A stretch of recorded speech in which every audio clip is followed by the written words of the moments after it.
কন্যা রাশির জাতক জাতিকাদের জন্য 15 জুন থেকে 29 জুন 2025 পর্যন্ত সময়কালটি একটি গভীর অন্তর্দ্বন্দ্ব ও আধ্যাত্মিক রূপান্তরের সময় হতে চলেছে।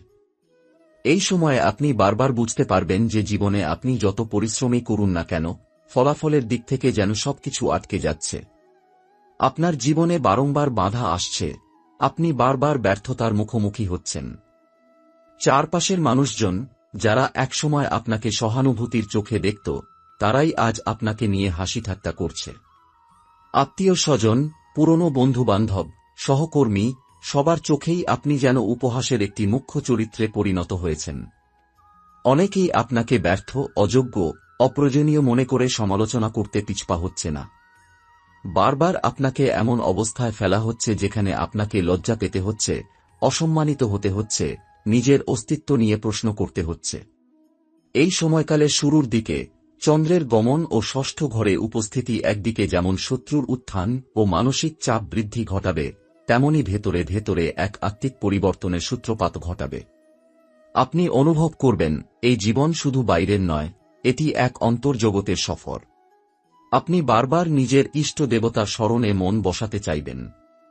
এই সময়ে যারা ভগবান শিব, মা কালী, শনিদেব, হনুমানজি অথবা ভগবতী লক্ষ্মীর উপাসনায় মন দেন, তাদের জীবনে ঈশ্বরের উপস্থিতি বেশি করে অনুভূত হবে।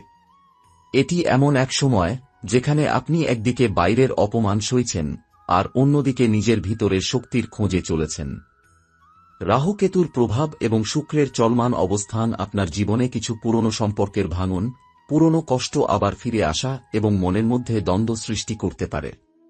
এই সময়ে অনেক কন্যা রাশির জাতক জাতিকারা নিজের পরিবারের ভিতর থেকেও বিরোধিতা, সন্দেহ বা মানসিক যন্ত্রণা পেতে পারেন। আপনাকে বোঝা যাবে না, আপনাকে কেউ মন থেকে গ্রহণ করছে না, এমন বোধ ক্রমাগত গভীর থেকে গভীরতর হবে। কিন্তু এখানেই আছেন আপনার গোপন শক্তি, আপনার বিশ্বাস, আপনার পুরনো সৎকর্ম এবং আপনার ভগবানের উপর স্থির ভক্তি। আপনি যেহেতু নিজের ইষ্টের উপর বিশ্বাস রেখে চলেছেন, সেই বিশ্বাসই আপনার রক্ষাকবচ হয়ে দাঁড়াবে। পূর্বা ফাল্গুনী নক্ষত্রের প্রভাব এবং মঙ্গলের গমন আপনাকে এক নতুন আলো দেখাবে। এই সময় আপনি উপলব্ধি করবেন, আপনি যেই কষ্টই পান না কেন, তার এক আধ্যাত্মিক মানে আছে। অনেক কন্যা রাশির জাতক জাতিকারা এই সময়ে হঠাৎ করে ঘরে বা কর্মস্থলে এক নতুন ইতিবাচক পরিবর্তনের ইঙ্গিত পেতে পারেন। হয়তো কোনো পুরনো কাজের ফল হাতে পাবেন, হয়তো এমন কোনো মানুষের সংস্পর্শে আসবেন যিনি আপনাকে আবার নতুনভাবে ভাবতে শেখাবেন। এই সময়ে যারা আধ্যাত্মিক চর্চা করেন, তাদের জন্য সময়টা অত্যন্ত পবিত্র হতে চলেছে। রাত্রিতে ঘুমের মধ্যে বা ধ্যানের সময় আপনি স্বপ্নের মাধ্যমে বা অনুভূতির মাধ্যমে কোনো ঈশ্বরিক বার্তা পেতে পারেন। সময়ে গ্রহের গতি এক বিশেষ পরিবর্তনের দিক দেখাবে। বৃহস্পতির অবস্থান কন্যা রাশির 10ম ঘরে গিয়ে দাঁড়াবে, যা কর্মক্ষেত্র, দায়িত্ব এবং সামাজিক মর্যাদার প্রতীক। এই সময়ে যারা চাকরি খুঁজছেন, তাদের কোনো ইতিবাচক খবর আসতে পারে। ব্যবসায়ীদের ক্ষেত্রে পুরনো ক্ষতি কিছুটা পূরণ হতে পারে। যারা শিক্ষকতা, গবেষণা বা সৃজনশীল ক্ষেত্রে যুক্ত, তাদের জন্য এটি এক সোনালী সুযোগের সময়। এ সময় আপনার নামে যারা বদনাম করছিল, তাদের মুখ বন্ধ হয়ে যাবে। যারা আপনাকে অবমূল্যায়ন করছিল, তারাই অবাক হয়ে যাবে দেখে যে আপনি আবার মাথা তুলে দাঁড়িয়েছেন। কর রাশির জাতক জাতিকাদের জীবনে শনি, রাহু, কেতু, মঙ্গল ও বৃহস্পতির বিশেষ প্রভাব পড়তে চলেছে। এই সময়কালের সূচনাতে শনি স্বগ্রহে থেকে কন্যা রাশির উপর প্রভাব বিস্তার করছে। শনি হল ধৈর্য, পরীক্ষা ও শুদ্ধির প্রতীক। আপনি অনেকদিন ধরে যেসব কষ্ট সহ্য করে এসেছেন, এই সময়ে সেগুলোর ফলাফল ধীরে ধীরে প্রকাশ পেতে শুরু করবে। আপনি হঠাৎ বুঝতে পারবেন যে কাজটা আপনি আগেও করেছেন কিন্তু ফল পাননি, এবার সেই কাজটাই যেন অদ্ভুতভাবে আপনার জন্য সুফল নিয়ে আসছে। এটা শুধু পুণ্যফলের দৃষ্টান্ত নয়, এটা মহাশক্তির কাছ থেকে প্রাপ্ত সম্মান ও আপনার সহনশীলতার পুরস্কার। এই সময়ে রাহু কন্যা রাশির 5ম ঘরে অবস্থান করছে, ফলে চিন্তাশক্তি অত্যন্ত সক্রিয় থাকবে। অনেক কন্যা রাশির জাতক জাতিকা এই সময়ে অতিরিক্ত মানসিক চাপে ভুগতে পারেন, ঘুমের অসুবিধা হতে পারে বা ভবিষ্যৎ নিয়ে অজানা এক ভয়ের অনুভব করতে পারেন। কিন্তু সেই সঙ্গে এও সত্য যে এই 5ম ঘর বুদ্ধি, সৃষ্টি ও ভাগ্যের ঘর। রাহুর প্রভাবে আপনি এমন কিছু উপলব্ধি করবেন যা সাধারণত অন্যরা টেরও পায় না। আপনার ভেতরে থাকা ভবিষ্যৎবাণী করার এক স্বাভাবিক ক্ষমতা এই সময় জেগে উঠতে পারে। হঠাৎ করে কিছু মানুষের আসল মুখ চিনে যাবেন, যাদের প্রতি আপনি আগে বিশ্বাস রাখতেন কিন্তু এখন বুঝবেন তারা আপনার নয়। এই চেতনা আপনার আত্মরক্ষার জন্য অত্যন্ত প্রয়োজনীয়। অন্যদিকে কেতু একাদশ ঘরে বসে আপনার সমাজ জীবন এবং লক্ষ্যের পথে বাধা দিতে পারে, কিন্তু আধ্যাত্মিক অগ্রগতির জন্য এটা এক অনন্য সুযোগ। আপনি যদি এই সময়ে প্রতিদিন অন্তত কিছু সময় নিজের আত্মবিশ্লেষণ ও প্রার্থনায় ব্যয় করেন, তবে আপনি এমন কিছু দৃষ্টিভঙ্গি অর্জন করবেন যা আপনার বাকি জীবনের পথ নির্ধারণে সাহায্য করবে। আপনার মনে হতে পারে আপনার চারপাশে সবাই আছে, কিন্তু আপনি একা। এই একাকিত্ব ঈশ্বরের নৈকট্যের এক বিপরীত প্রকাশ। মঙ্গলের প্রভাব কন্যা রাশির চতুর্থ ঘরে পড়ছে, যা ঘর সংসার, মাতৃস্থানীয় বিষয় এবং মানসিক শান্তির ক্ষেত্রে কিছু অস্থিরতা আনতে পারে। বাড়ির পরিবেশে কেউ হঠাৎ রাগ দেখাতে পারে, কেউ ভুল বুঝে আপনাকে দোষ দিতে পারে। আপনি হয়তো চেষ্টা করবেন সব ঠিকঠাক রাখতে, কিন্তু বারবার কোনো না কোনো কারণে আপনাকে হেয় হতে হবে। এই সময়ে আপনার উচিত ধৈর্য ধরা এবং নিজের অনুভূতিকে কেবল ঈশ্বরের কাছে প্রকাশ করা। কারণ আপনি যাকে বোঝাতে চাইছেন সে আপনার যন্ত্রণার গভীরতা জানে না। এরই মধ্যে বৃহস্পতি নবম ঘরে এসে পড়ছে, যা ধর্ম, ভাগ্য ও উচ্চ জ্ঞানের ঘর। এই গ্রহের অবস্থান এই সময়ে এক আশীর্বাদের মতো কাজ করবে। আপনি যাদের কাছে ভুল বোঝা হচ্ছেন তারাই একসময় নিজের ভুল বুঝতে শুরু করবে।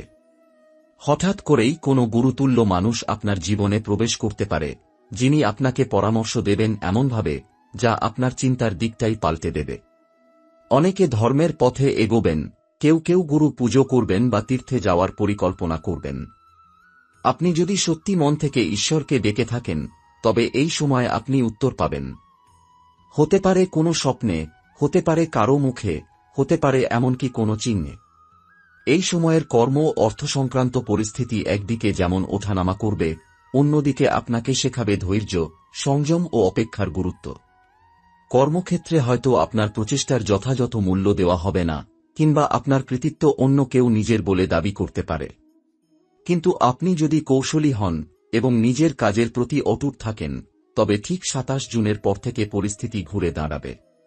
গ্রহের স্থানান্তর এবং নক্ষত্রের অবস্থান এমনভাবে পরিবর্তিত হবে যে হঠাৎ করে আপনি খেয়াল করবেন যারা আপনাকে অবজ্ঞা করছিল তারাই এখন আপনার সহানুভূতি খুঁজছে। যারা আপনাকে উপেক্ষা করেছিল তারাই এখন আপনার কথায় গুরুত্ব দিচ্ছে। আর এটাই হল ঈশ্বরের বিচার, নিঃশব্দ কিন্তু নিখুঁত।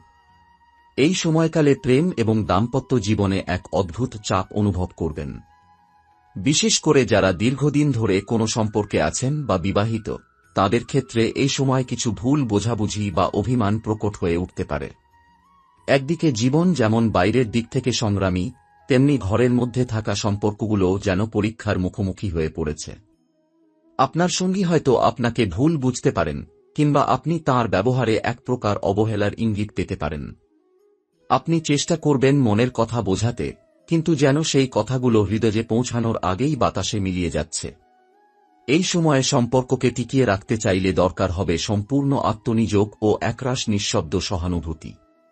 যারা প্রেমে পড়েছেন কিংবা নতুন সম্পর্কের মধ্যে আছেন, তাদের ক্ষেত্রে পুরনো স্মৃতি, অতীতের প্রেম বা অসমাপ্ত সম্পর্ক হঠাৎ করে ফিরে আসতে পারে। আপনি হয়তো নতুন কারো সঙ্গে ভালো কিছু শুরু করতে চাইছেন, কিন্তু মনে হচ্ছে কোথাও একটা অব্যক্ত ব্যথা জমে আছে যেটা আপনাকে টেনে ধরছে।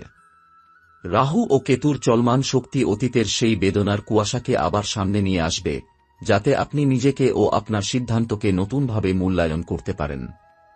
কিন্তু মনে রাখবেন, এই আত্মবিশ্লেষণই ভবিষ্যতের সম্পর্কের মেরুদণ্ড হবে। দাম্পত্য জীবনে যারা ইতিমধ্যেই ক্লান্ত, তাদের মধ্যে বিবাহ বিচ্ছেদ বা আলাদা থাকার ভাবনাও মাথাচাড়া দিতে পারে। তবে এটি চূড়ান্ত নয়। এই সময় যদি আপনি সংযম, প্রার্থনা এবং নিরপেক্ষতা বজায় রাখতে পারেন, তবে অনেক সমস্যা আপনা আপনি ঠিক হয়ে যাবে। কালী যুগের শক্তি এখানে পরীক্ষার মাধ্যমে শিক্ষা দেবে। আপনি যদি দয়ালু হন, যদি ঈশ্বরের মতো ক্ষমাশীল হন, তবে আপনিই জয়ী হবেন। আপনি সম্পর্ক বাঁচাতে চান কিনা, সেটি ঠিক করবে আপনি কার্মিক পরীক্ষায় উত্তীর্ণ হবেন কিনা। পরিবারের দিক থেকে এই সময়টায় কিছুটা চাপে থাকা স্বাভাবিক। বিশেষ করে মা, বোন, কন্যা বা স্ত্রী এই নারীদের সঙ্গে সম্পর্ক কিছুটা টানাপোড়েনের মধ্য দিয়ে যাবে। কখনো হয়তো কোনো ছোট কথা বড় হয়ে যাবে, অথবা আপনার কোনো অভিব্যক্তি ভুল ব্যাখ্যা করা হবে। পরিবারের কারোর শারীরিক কষ্ট, মানসিক অস্থিরতা কিংবা অর্থ সংক্রান্ত চিন্তা আপনাকেও মানসিকভাবে ক্লান্ত করে তুলতে পারে। অনেক জাতক জাতিকা এই সময়ে নিজের পরিবারের বোঝা বহনের দায়িত্ব নিয়ে ভেতরে ভেতরে হাল ছেড়ে দিতে চাইবেন। কিন্তু মনে রাখবেন, এটাই সেই সময় যেখানে ঈশ্বর আপনাকে সহ্যশক্তি দিচ্ছেন, কারণ তিনি জানেন আপনি পারবেন। আপনার জীবনে ভাঙনের পরে গড়ার সময় আসছে। পরিবারে যার সঙ্গে ভুল বোঝাবুঝি হয়েছে সেই ব্যক্তিই পরে আপনার পাশে দাঁড়াবে।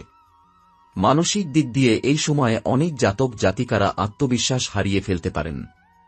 মাঝে মাঝে মনে হবে, এই আমি কি? কেন আমি এত কষ্ট পাচ্ছি? কেন অন্যদের মতো আমার জীবন সহজ নয়?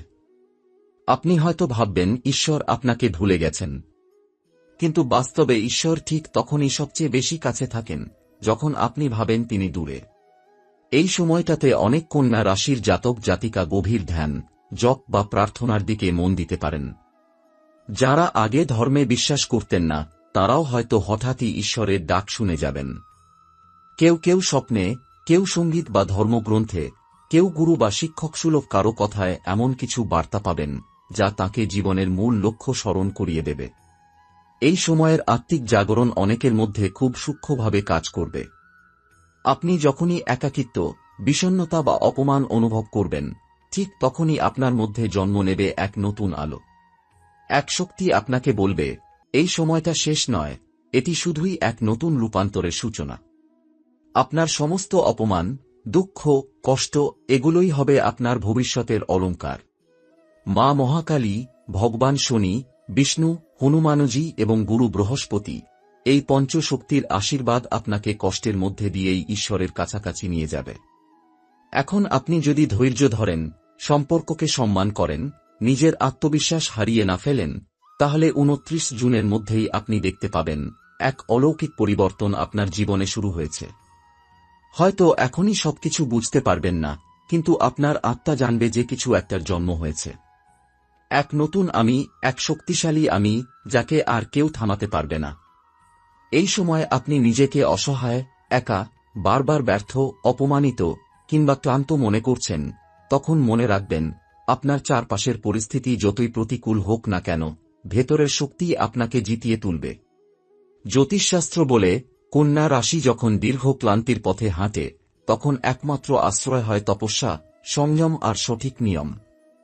তাই এখন দরকার এমন কিছু সহজ উপায়, যেগুলিকে প্রতিদিন অন্তত কিছুটা সময় দিলেই আপনার জীবনের গতিপথ পাল্টাতে শুরু করবে।